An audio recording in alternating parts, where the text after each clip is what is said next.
ГСП онлайн. Городские новости сейчас.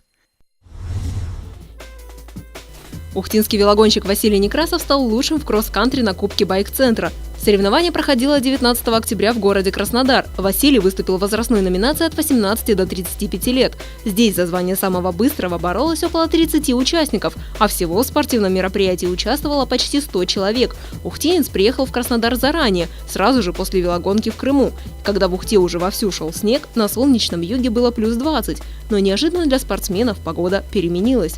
Перед гонкой 3 дня шел дождь, не прекращаясь, и трасса превратилась, в общем-то, в кашу, такую из грязи, листьев и воды.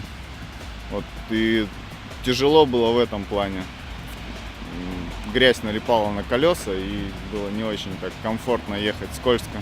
Помимо этого, на дороге было множество природных препятствий в виде камней и древесных корней. Участникам нужно было преодолеть 4 круга по 5 километров.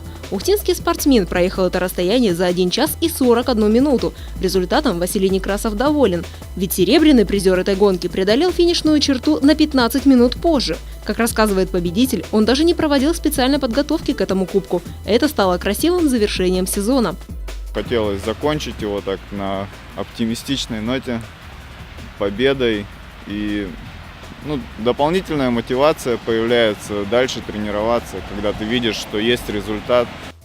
Василий занимается велогонками 4 года. За это время он объездил немало городов. Только за текущий сезон мужчина принял участие в 6 выездных соревнованиях. Помимо этого, есть и местные победы. Ухтинца уже приглашают на велогонки в Европу. Возможно, в следующем году Василий Некрасов покорит иностранные первенства.